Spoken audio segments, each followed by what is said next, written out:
Sebelum menonton tayangan YouTube ini, jangan lupa untuk diklik tombol subscribe-nya. Subscribe itu gratis. Satu, dua, tiga. Mantap!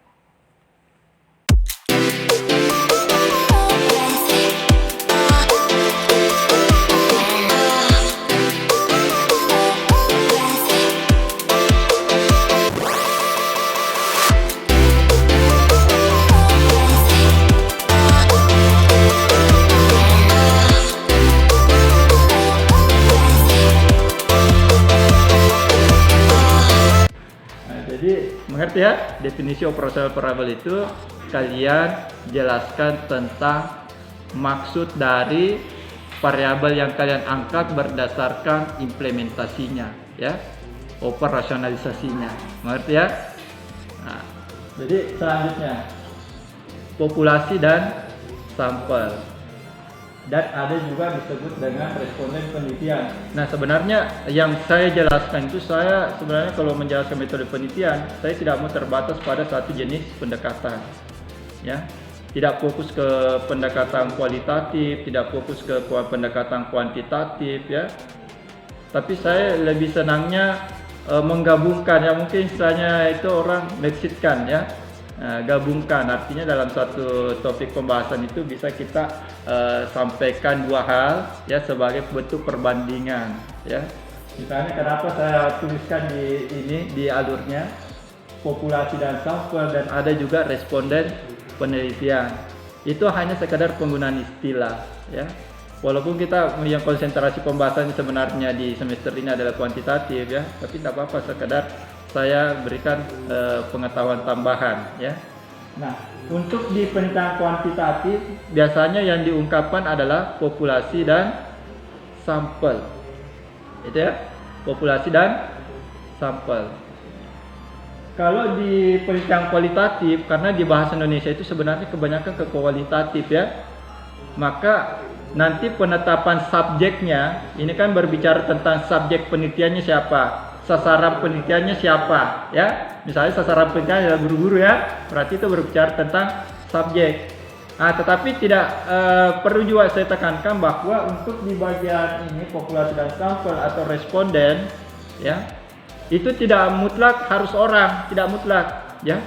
Bisa juga dalam bentuk benda-benda alam yang ada di sekitar kita. Misalnya sampel vaksin ya. Vaksin itu bisa jadi sampel kan, vaksin COVID ya, Sinovac ya enggak? Itu Sinovac itu orang apa tidak? Bukan kan? Dimana vaksin itu kan dicobakan dulu ke beberapa, misalnya dari hewan dulu kan, biasanya kan dari babi. Kenapa dari babi selama ini? Karena babi itu ternyata DNA-nya itu mirip-mirip dengan DNA manusia. Iya.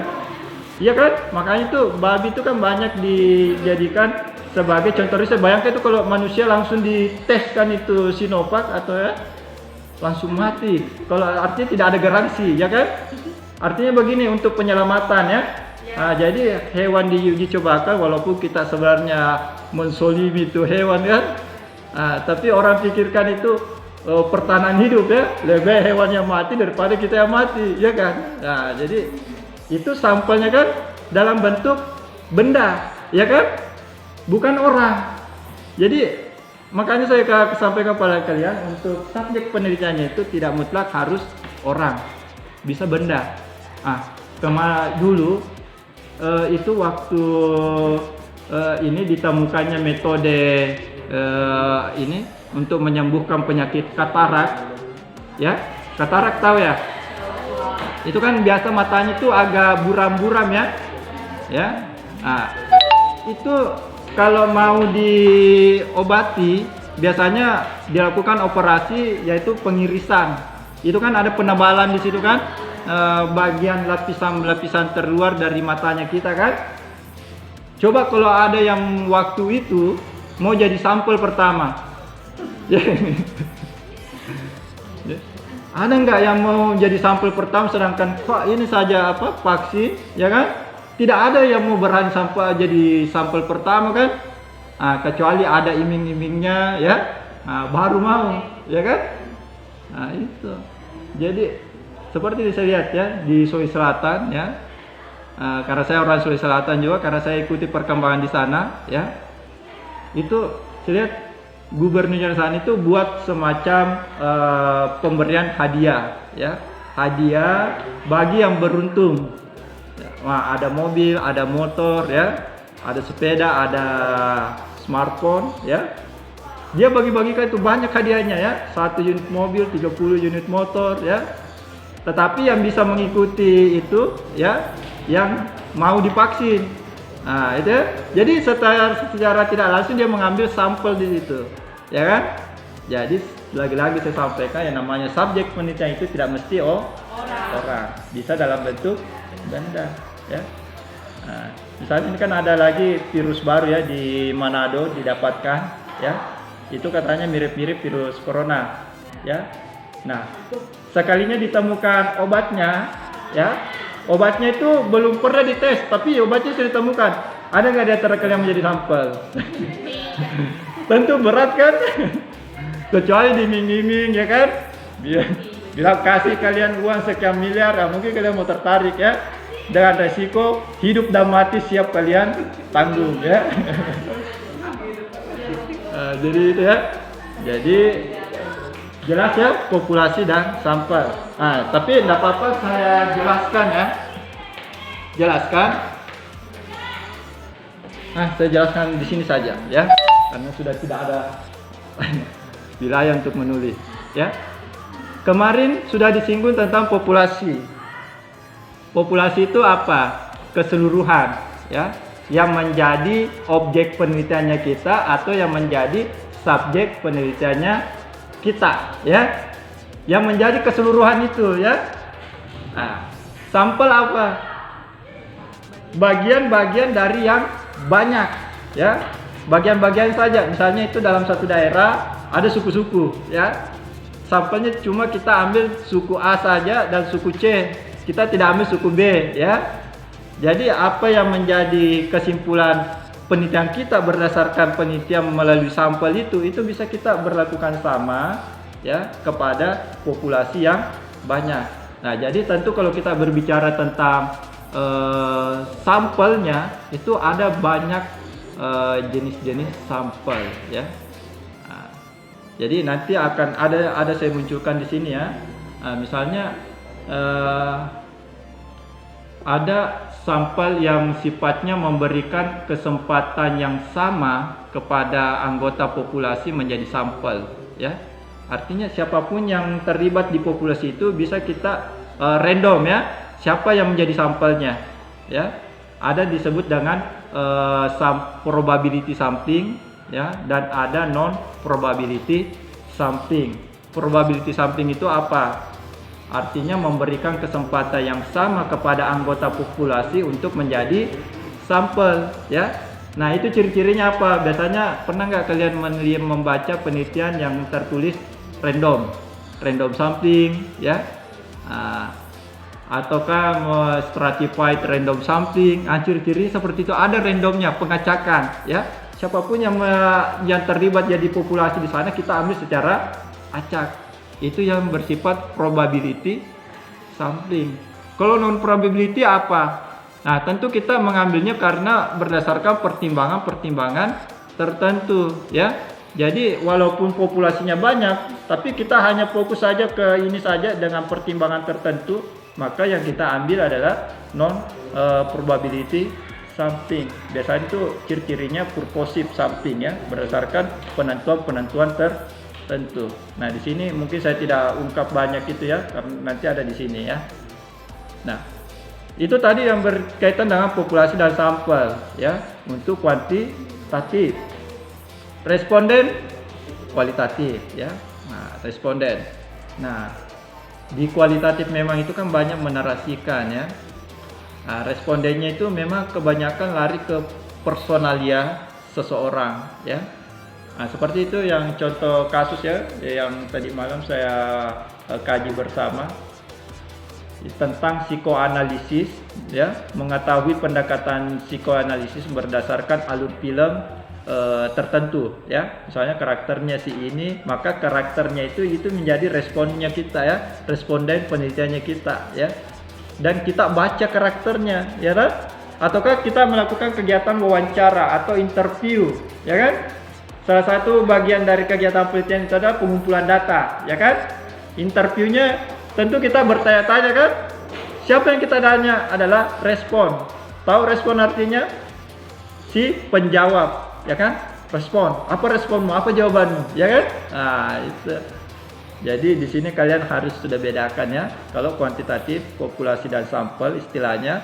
Nah, kalau kualitatif adalah responden penelitian. Ini kayak sudah mulai jenuh ya. Masih panjang pembahasan ini. Nah, selanjutnya setelah populasi dan sampel dan responden itu ada yang namanya teknik pengumpulan data. Nah, teknik pengumpulan data ini sebenarnya sudah kita lakukan biasanya di awal-awal sebelum masalah penelitian itu kita munculkan ya. Kenapa saya katakan demikian? Tentu kan kita untuk mencari masalah itu observasi dulu ya. Aja, tapi jangan cari masalah sama temannya ya. Cari gara-gara namanya itu ya. Jadi ini teknik pengumpulan datanya ini sebenarnya sudah kita lakukan dari awal ya kan. Tapi ada juga yang nanti setelah masalah itu muncul ya, pengumpulan datanya kita lakukan. Nah, tentu kalau berbicara tentang teknik pengumpulan data di kuantitatif dan kualitatif itu agak berbeda ya. Jadi tidak semua jenis pengumpulan data itu kita lakukan ya, tidak semuanya. Misalnya kita lakukan observasi, nah memang itu sering kita lakukan observasi ya. Kemudian ada wawancara. Wawancara ini biasanya ke kualitatif ya, ataukah ke pendekatan mixed method, campuran ya. Kalau kebetulan ada kualitatifnya kita sandingkan di situ ya. Nah, kemudian ada tes ya. Tesnya apa misalnya? Misalnya kasus penelitian kita mungkin yang baru ya, misalnya metode A terhadap hasil belajar ya. Nah, kita mulai hasil belajarnya dari penerapan metode itu, maka untuk mengukurnya kita berikan semacam tes hasil belajar ya. Jadi ada yang bersifat tes itu kita lakukan, ada memang yang bersifat non tes ya. Yang non tes itu yang kita amati, yang kayak tadi observasi ya. Nah, studi dokumentasi, studi literasi. Nah, lanjut ya ke instrumen penelitian. Nah, instrumen penelitian ini secara umum di sini saya munculkan ya. Keterangannya ini mengkhusus ke kuantitatif ya. Biasanya instrumennya kita untuk pengumpulan data di kuantitatif itu menggunakan angket. Angket itu apa? Kumpulan pertanyaan-pertanyaan atau kumpulan pernyataan-pernyataan. Jadi bisa kita gunakan semacam pertanyaan-pertanyaan penelitian ya, ataukah berisikan tentang pernyataan-pernyataan penelitian, tetapi ada opsi-opsi di mana opsi-opsi itu untuk mengukur yang menjadi dasar jawaban dari pertanyaan yang kita ajukan yang diajukan oleh seorang peneliti. Nah, tentu ada alurnya ya. Jadi instrumen yang kalian buat, misalnya kalian buat daftar-daftar pertanyaan berdasarkan masalah kreativitas ya. Kreativitas. Daftar pertanyaannya kalian mungkin buat ada semacam 20 pertanyaan di situ ya. Berikut dengan opsi-opsi jawabannya, skala pengukurannya ada ya. Misalnya Anda menggunakan skala pengukuran Likert ya. Likert itu contohnya misalnya dalam bentuk pilihan ganda. A sangat setuju, B kurang setuju, C tidak setuju. Itu skala Likert ya. Ada opsi-opsi jawaban yang menunjukkan skala pengukuran ya dari pertanyaan. Nah, jadi misalnya saya tertarik belajar jika guru saya menerapkan metode yang menarik. Itu pertanyaan atau pernyataan? Saya tertarik belajar dengan baik jika guru saya menerapkan metode A, ya. Itu pertanyaan atau pernyataan? Pernyataan, ya. Kemudian ada opsinya di bawah, sangat setuju, kurang setuju, tidak setuju. Nah, misalnya respon sampelnya kita menjawab sangat setuju. Jadi jawaban itu sangat setuju kita kumpulkan, apapun jawaban dari setiap pernyataan itu kita kumpulkan. Nah, contoh lagi yang tadi kan pernyataan. Ada juga pertanyaan, ya. Apakah Anda senang belajar jika gurunya menerapkan metode A? Nah, opsinya sama, sangat setuju, kurang setuju, tidak setuju, ya. Itu. Jadi untuk menulis angket bisa dalam bentuk pertanyaan dan pertanyaan, ya. Nah, jadi bisa salah satunya. Atau dan bisa juga digabungkan, ya. Ada pertanyaannya, ada pernyataannya. Nah, jadi dari 20 tadi daftar angket itu, ya, itu tidak mutlak kita nanti gunakan, ya. Tidak mutlak dari 20 pertanyaan itu kita gunakan semua. Kenapa saya katakan tidak mutlak? Karena harus diukur berdasarkan uji validitas instrumennya. Siapa yang mengukur uji validitas instrumennya? Nah, yang pertama biasanya kita arahkan ke pertama yang namanya validator ahli. Kalau tidak ada validator ahli, kita bisa memanfaatkan validator praktisi, ya, praktisi. Yang si pemakai, ya. Nah, yang pertama, ya, instrumen yang dari 20 daftar pertanyaan itu atau pernyataan itu kita sudah buat, ya. Kita mau uji ke ketepatan instrumennya, apakah instrumen itu tepat diterapkan, terap diukurkan untuk kasus penelitian kita sesuai dengan variabel-variabel yang kita angkat. Jadi setiap variabel itu ada angketnya, ya. Khususnya yang memang kita baca membutuhkan angket di situ, ya. Nah, jadi diajukan ke validator ahli atau praktisi. Misalnya sudah dianalisis, oh ternyata pertanyaan pertama itu tidak sinkron dengan variabel penelitiannya, ya. Jadi hilangkan saja, ya. Direduksi. Jadi dari 15-20 misalnya itu berkurang 5 jadi sisa 15 pertanyaan atau pernyataan. Itu berdasarkan hasil pengukuran validator ahli atau praktisi. Siapa yang ahli biasanya? Biasanya dosen, ya. Dosennya itu kita ajukan, Pak, ini saya sudah punya angketnya, saya minta dilakukan validasi instrumen, ya, oleh Bapak. Nanti dia sudah dilakukan itu, maka muncul jawaban-jawaban dari validator ahli. Kenapa? Silakan, kalau mau balik. Silakan. Kalau saya mau makan tak ada masalah. Ya, itu kalian ajukan suatu saat ke validator ahli atau praktisi. Siapa praktisi? Biasanya kalau berbicara penelitian kita berbicara tentang pengajaran di sekolah, maka praktisinya pemakainya siapa? Guru. Bisa kita arahkan ke guru sebagai pengganti validator ahli, salah satunya saja, ya. Jadi kalau sudah dikatakan layak, maka dilanjutkan ke tahap berikutnya. Tahap berikutnya itu biasanya tetap dilakukan validasi, ya. Validasi item instrumen, ya. Biasanya ini kita olah di SPSS, ya. Biasanya kita olah di situ, ya. Misalnya setelah dari tadinya 20 tereduksi jadi 5, tinggal 15 berdasarkan hasil pengukuran validator ahli. Kita lagi ukur dari validasi item instrumennya yang dilakukan berdasarkan analisis olah data statistik SPSS, ya. Jangan manual, agak kelamaan, ya. Dan itu kertas banyak kalian gunakan, ya.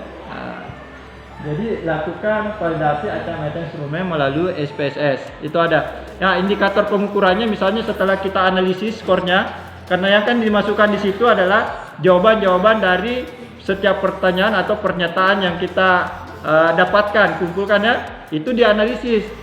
Kalau misalnya hasilnya itu kurang dari 0,3 itu biasanya 0,3 itu menjadi standar pengukuran uji validitas ya.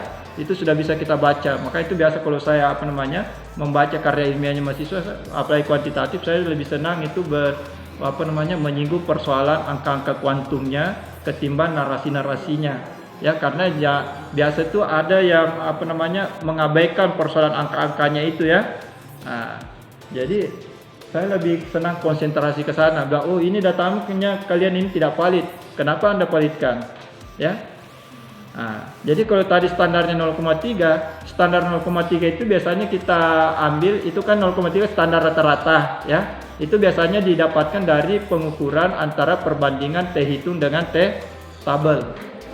Pernah dapatkan itu? Nah itu ya. Nah, T hitung dan T tabel itu biasanya didapatkan di bagian belakang buku-buku metode penelitian ini. Kita membaca T tabel seperti ini. Nah, misalnya T hitungnya berapa kita dapatkan, ya?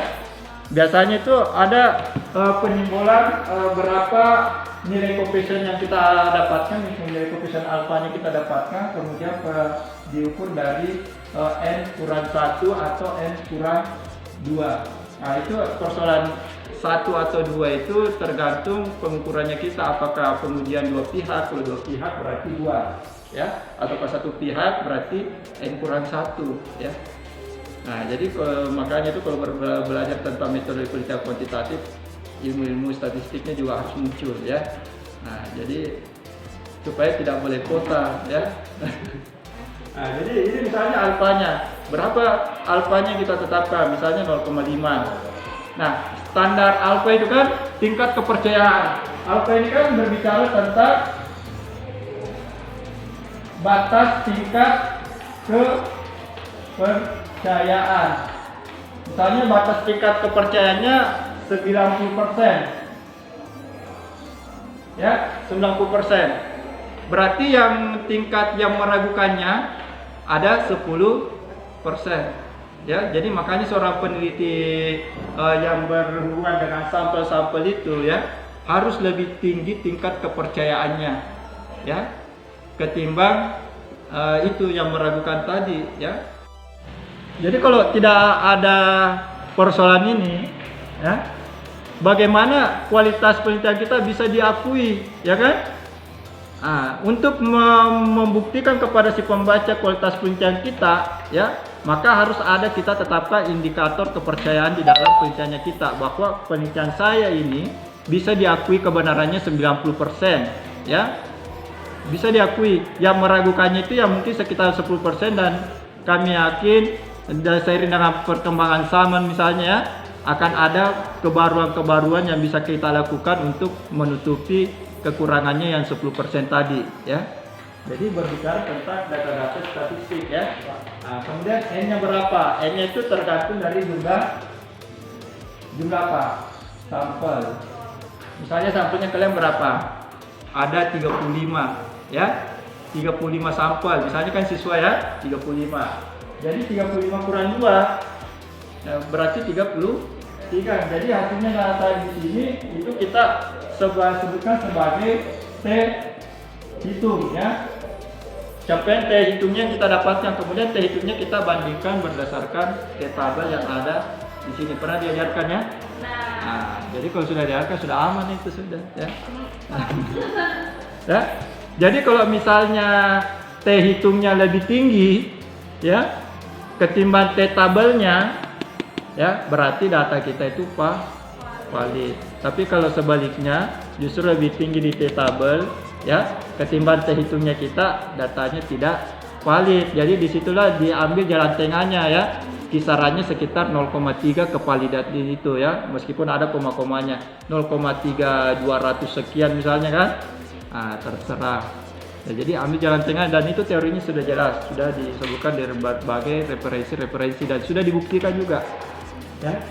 Yang kedua kan sudah dilakukan validasi item instrumen melalui olah data SPSS, itu bisa ya. Kemudian setelah itu tidak cukup sampai di situ instrumen kita dapat diberlakukan, harus diuji tingkat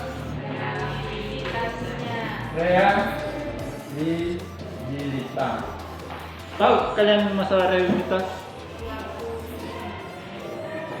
Maksudnya itu instrumen itu ya ketika diberikan kepada responden sampel yang berbeda, itu akan menunjukkan hasil yang sama ya. Itu reliable ya. Artinya memberikan hasil yang konsisten. Nah, misalnya saya yang buat instrumennya, tapi saya tidak membawa instrumen itu ke lokasi penelitian. Saya misalnya menakar Mira, ini ada instrumen yang sudah saya buat, silakan Mira bawa ke sekolah untuk kumpulkan data-data penelitiannya. Ya, sebarkan angket di sana. Walaupun saya sebagai pembuat tidak menyebarkan, tapi saya suruh orang lain yang menyebarkan. Ya kan? Jadi hasilnya itu tetap memberikan hasil yang sama walaupun dilakukan oleh orang lain, ya hasil dari pengisian angketnya tetap sama.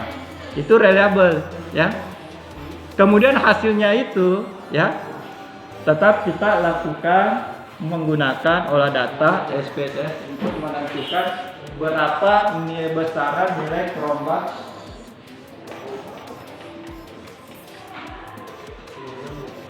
alfanya ya. Besaran nilai kerombak alfanya itu biasanya dilihat dari rentetan angka 0 ya. Angka 0 sampai 1 ya. Deretan dari angka 0 sampai 1. Saya gambarkan di sini ya. Nah, tingkat realibilitas. Nah, ini saja kalian tuliskan ya, karena tidak ada saya munculkan di slide ya. Misalnya kita buat indikatornya, misalnya di sini sangat reliable.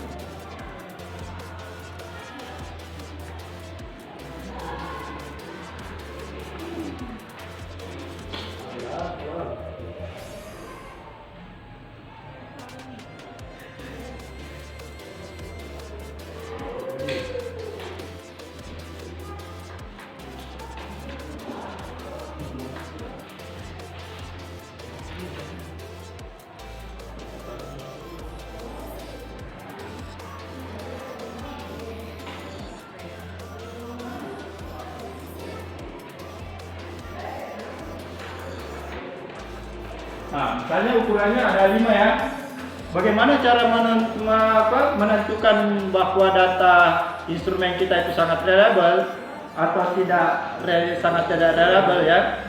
Itu dilihat dari pengukuran angka 0 sampai 1. Nah, misalnya kalau capaian kerombak alfanya itu berada dalam rentetan nilai 0,00 sampai 1,99, berarti dia masuk kategori sangat tidak reliable ya. Nah, sesudah 1,99 atau berapa lagi? 2,00 sampai 3,99. Kalau hasil kerombak alfanya ya berada dalam rentetan 2,00 sampai 3,99, berarti dia tidak reliable ya. Nah, kemudian lagi setelah 3,99 berapa? 4,00.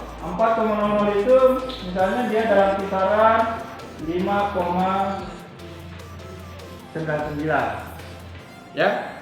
Kalau dia berada dalam rentetan kerombak alfanya 4,00 sampai 5,99, berarti dia kurang reliable ya. Nah, kemudian setelah ini berapa? 6,00 sampai 7,99. Nah, dilihat lagi hasil pengukurannya melalui analisis statistik itu ya. Ternyata kerombak alfanya berada dalam rentetan 6,00 sampai 7,99, berarti dia masuk kategori reliable ya. Nah, yang terakhir berapa? 8,00 sampai dibulatkan menjadi 100 ya. Kenapa dibulatkan sampai 100 tidak 9,99?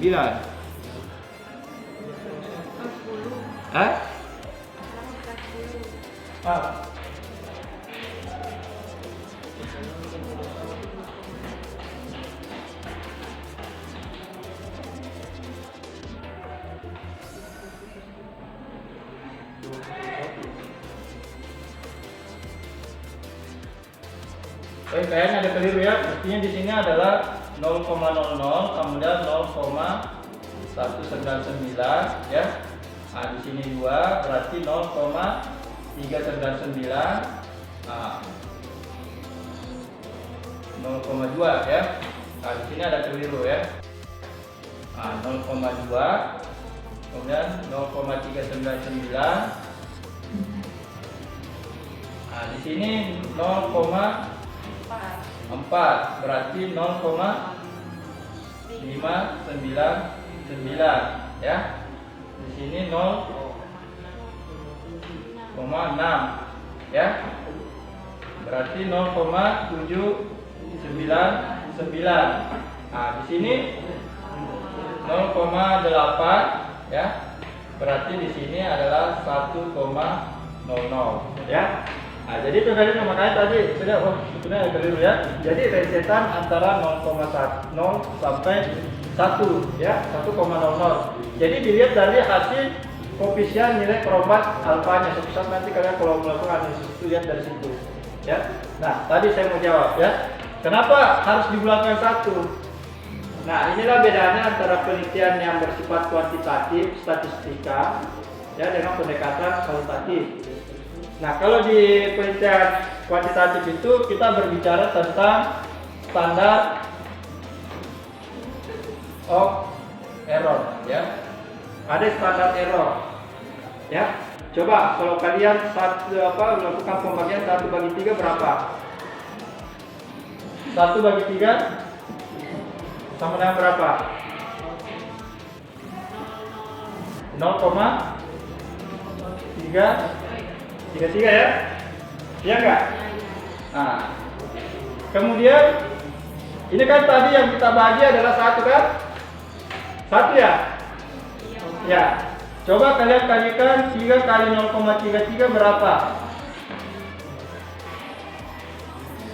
Berapa? 0,99 ya enggak? Kenapa tidak jadi 1? Ya. Jadi 0,1-nya itu yang tersisa 0,1 itu adalah standar errornya ya.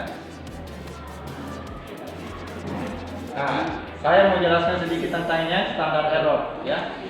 Apa bedanya antara error dengan mistake? Mistake tahu? Error salah juga kan? Ini kan artinya dalam bahasa Inggris sama kan? Error artinya salah, ya toh? Standar ini kan namanya standar kesalahan, ya kan?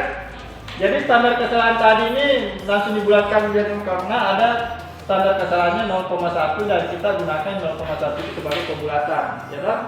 Nah, jadi standar errornya kan ada satu, standar kesalahannya ada 1. Kenapa tidak disebut sebagai standar of mistake? Nah, kenapa tidak digunakan seperti itu? Nah, saya jelaskan sedikit ya. Error itu adalah standar kesalahan yang dimaklumi.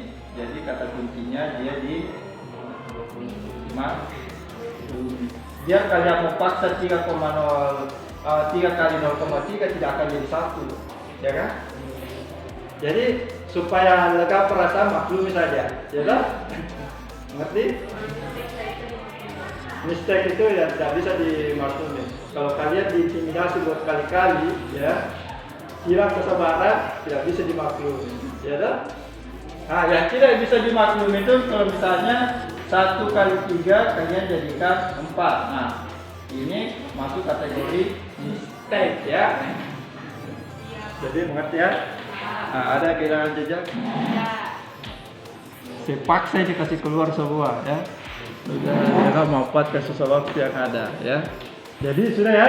Untuk ini instrumennya reliabilitas, apalitas dan reliabilitas instrumen. Silakan Mira bertanya. Tunggu dulu saya.